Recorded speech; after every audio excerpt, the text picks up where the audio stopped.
India news आपके साथ में हूं वंदना स्रोही। छतरपुर जिले में हम इस वक्त मौजूद हैं, जहां पर 6 विधानसभा सीटें हैं। उन्हीं में से एक है महाराजपुर विधानसभा सीट और यहां से जो भारतीय जनता पार्टी के कैंडिडेट हैं कामाख्या प्रताप सिंह हमारे साथ हैं, उनसे हम बातचीत करेंगे। सर, आप जनसंपर्क लगातार कर रहे हैं, किस तरह का रिस्पॉन्स जनता का मिल रहा है? रिस्पांस हम लोग को हमेशा हमेशा की तरह उन लोग का जो प्यार और आशीर्वाद है वो पूर्ण रूप से मिल रहा है। उन लोग को एक्चुअली हमारे शायद कह सकते हैं कि हम लोगों पे भरोसा है, इसलिए उन लोगों ने हम लोग पे भरोसा बार बार जताया है, तो सब लोग खुल के आ रहे हैं और खूब समर्थन दे रहे हैं। दिलचस्प बात यह है कि इस विधानसभा सीट पर भारतीय जनता पार्टी की ओर से बहुत से दावेदार थे, उसके बाद भी पार्टी ने आपको चुना है। जी, दावेदारी अपनी जगह है। फिर पार्टी का सर्वे हुआ और सब लोगों ने जो उन लोगों ने शीर्ष नेतृत्व ने सही समझा और जनता के माध्यम से ही सर्वे ऊपर जाता है, तो उसमें ऊपर वाले की मेहरबानी से मेरा नाम आया, तो उसके लिए मैं शुक्रगुजार हूँ। अभी क्या मुद्दे हैं यहाँ पर जिन्हें देखकर आप चाह रहे होंगे कि यहाँ की जो समस्या है उन्हें दूर किया जाए? आवारा पशुओं का बहुत बड़ा मुद्दा है, क्योंकि हम मध्य प्रदेश की सड़कों पर जहाँ जहाँ घूम रहे हैं वहाँ पर हमें आवारा पशु दिखाई दे रहे हैं।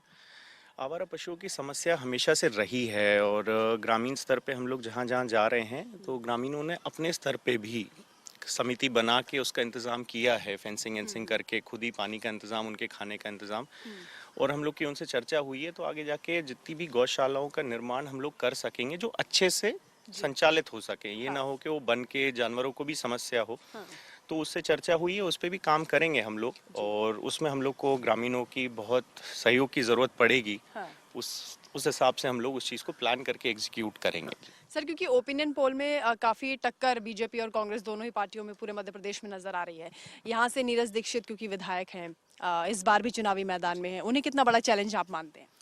देखिए, चुनाव तो एक चैलेंज हमेशा से होता ही है, सबके लिए होता है और सामने कोई भी हो, खैर उनने जो 2018 से 23 तक काम किया है उस पे वो वोट मांगने लायक है नहीं फिलहाल। और दूसरी चीज़ कांग्रेस की, मतलब मैं सोच पे सही में थोड़ा सा ताज्जुब किया था, क्योंकि उनको इस तरीके का परिवार ही मिला है यहाँ पे भरोसा जताने के लिए, क्योंकि इन पे क्रिमिनल केसेस रहे हैं इनकी फैमिली पे, पूरे क्षेत्र को पता है, पूरे जिले को पता है। और दबंगाई और गुंडागर्दी और पैसे के उससे कांग्रेस अगर चाहती है कि यहाँ पे अपना एक अस्तित्व बना के रखे, तो एक बहुत गलत आप ये कह रहे नजरिया हैं कि है। एक डर के माहौल से उन्होंने एक बार चुनाव जीत लिया, दूसरी बार नहीं जीत पाएंगे? डर के माहौल से नहीं बोलूंगा एग्जैक्टली, पर वो जो पैसा उनके परिवार ने फेंका, दूसरी चीज लोगों को झूठ बोला, जिसने जो बोला उस चीज में सब चीज के हाँ ये हो जाएगा वो हो जाएगा, तो मेरा यही मानना है कि आज 2023 में भी सब लोग, उनने जिस तरीके से भी प्रचार चल रहा है, उनके कुछ नाचने गाने वाले गांव में जा रहे हैं, तो 2023 चल रहा है, काम की बात करें, मुद्दों की बात करें, तो उस पे ज़्यादा मतलब निकलता है चीज़ का, क्योंकि जनता काम चाहती है आपसे, एक अच्छी बात चाहती है, एक अच्छा माहौल चाहती है। और जब आप वैसी सोच रखेंगे तो उस हिसाब से आप काम कर पाएंगे, मेरा मतलब वो है उस चीज़ को लेकर। डबल इंजन की सरकार बेसिकली आप चाहते हैं कि यहाँ की महाराष्ट्र की जनता को भी मिले? डबल इंजन की सरकार अपनी जगह एक चीज़ है जैसे, लेकिन अगर आप देखें कि अगर केंद्र में भाजपा की सरकार है और प्रदेश में भी बनती है, तो सहयोग तो रहता है, काम अच्छे से स्मूथली हो पाता है और लोगों के लिए उतनी ही चीज़ें करने का एक मौका भी मिलता है, तो उसकी मुद्दे की बात है वो चीज़। लेकिन मध्य प्रदेश में क्योंकि हम देख रहे हैं कि बहुत से ऐसे विधायक हैं, जैसे कांग्रेस के विधायक यहाँ पर भी हैं, तो अलग अलग सीटों पर जब हम सर्वे करने के लिए निकले तो जहाँ कांग्रेस के विधायक हैं, ये कहा जा रहा है कि बीजेपी ने उनको काम नहीं करने दिया, उनको उनकी निधि भी नहीं मिली है। निधि सबको मिलती है और दूसरी चीज़, यहाँ के विधायक ने भी बोला था कि हमारी सरकार नहीं रही, तो मैंने एक ही निवेदन किया था उनसे और मैंने जनता के माध्यम से ही बात आई थी, तो मैंने ये बोला था कि अगर आपसे काम नहीं हो रहा है तो आप इस्तीफा दे दीजिए, सबसे आसान तरीका वो है। आपका जैसे आप विधायक होते हैं, मैंने पहले भी बोला है कि आपका भी एक कार्य क्षेत्र होता है, आपका एक फंड होता है, आप एक इलेक्टेड प्रतिनिधि होते हैं, तो आप अधिकारियों के पास जाइए, मुख्यमंत्री के पास जाइए। मुख्यमंत्री अगर कोई प्रदेश का बनता है तो प्रदेश का होता है, एक पार्टी का तो होता नहीं। जब प्रधानमंत्री जी भी देश के प्रधानमंत्री हैं, तो आप काम की बात रखिए, लेकिन आप जाएं ना, तो वो एक अलग चीज हो जाती है, आपको इंटरेस्ट ना हो।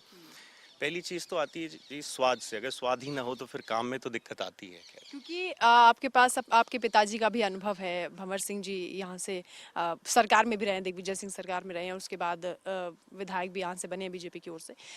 उनके अनुभव से कितना कुछ सीखने को मिलता है, कितनी मदद मिलती है? जी, मतलब उस चीज़ से तो मैं नकारूँगा नहीं। ख़ैर जो भी आज है तो माताजी पिताजी की वजह से है वो चीज़, और सीखने को खूब इसलिए मिलता है क्योंकि जैसे उनके संग क्षेत्र में जाते हैं तो पूरी हमारी टीम, कोई ये नहीं कह सकता कि हमारी टीम पे किसी प्रकार का इल्ज़ाम लगा हो, किसी ने किसी प्रकार की वसूली करी हो। तो जी। वो उनके माध्यम से हम लोग को ये रहा है कि लोगों को जितनी सहूलियत मिल सके, एक हाँ। सुरक्षित माहौल मिल सके, वो देने के हमेशा से प्रयास रहा है, और इसी वजह से लोगों ने हम लोगों पे बार-बार भरोसा जताया है जब ऐसे लोग सामने आते हैं। ठीक, बहुत शुक्रिया सर हमारे साथ जुड़ने के लिए। तो यहाँ पर ये कहा जा रहा है कि भरोसा है जनता पर, इस बार जनता ज़रूर यहाँ पर परिवर्तन करेगी और बीजेपी पर भरोसा जताएगी और जो यहाँ की समस्याएं हैं उनको दूर किया जाएगा। आप देखते रहिए इंडिया न्यूज़। नमस्कार।